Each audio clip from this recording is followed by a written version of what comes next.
Subscribe गर्नुहोस् smart info नेपाललाई छेउमै रहेको बेल आइकनलाई दबाई अल नोटिफिकेसनमा क्लिक गर्नुहोस् नयाँ भिडियोको जानकारी पाउनलाई।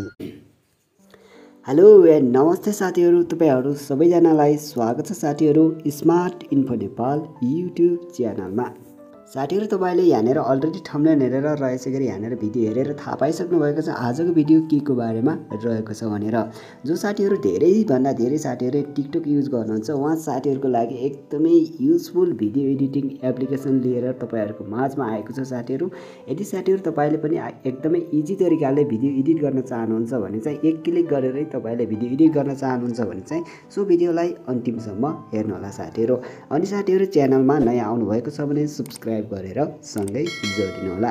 ल त साथीहरू लागौ आजको विषयवस्तुतर्फ। साथीहरू तपाईले इजी तरिकाले भिडियो एडिट गर्नको लागि तपाईले सबैभन्दा पहिले तपाईले आफ्नो मोबाइलमा रहेको प्ले स्टोरमा जानु होला र प्ले स्टोरमा गइसकेपछि तपाईले जस्ट यहाँनिर म प्ले स्टोरमा जान्छु।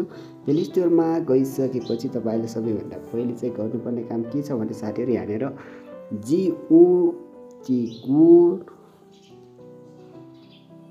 गोकट भन्ने एउटा एप्लिकेसन रहेको छ। यो एप्लिकेसनलाई तपाईले आफ्नो मोबाइलमा चाहिँ इन्स्टल गर्नु होला साथीहरू। मैले यहाँनिर अलरेडी इन्स्टल गरिसकेको छु, त्यही भएर चाहिँ तपाईलाई म यहाँनिर अन्ली देखाउनको लागि यहाँनिर प्ले स्टोरमा ल्याएर यो एप्लिकेसनको इन्टरफेस चाहिँ यहाँनिर देखाएको छु। यहाँबाट तपाईले इन्स्टल गरिसकेपछि जस्ट यहाँ चाहिँ तपाई ब्याक आउनु होला।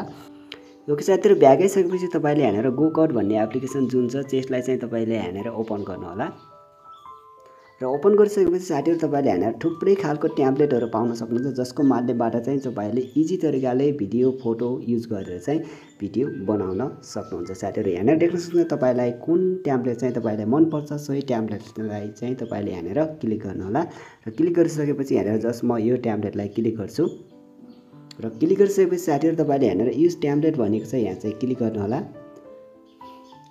र क्लिक गरिसकेपछि साथीहरू तपाईले यहाँनिर भिडियो फोटो या कुन लगाएर चाहिँ तपाईले यो ट्याम्प्लेट युज गरेर भिडियो बनाउन चाहनुहुन्छ सोही अनुसार चाहिँ तपाईले यहाँनिर सिलेक्ट गर्नुपर्ने छ। जस्तै यहाँनिर म फोटोलाई चाहिँ सिलेक्ट गर्छु। यहाँ माथि देख्न सक्नुहुन्छ एका साइडमा भिडियो एका साइडमा फोटो रहेको छ भने चाहिँ फोटो लगाउनको लागि साथीहरू तपाईले यहाँनिर फोटोसमा चाहिँ क्लिक गर्नु होला।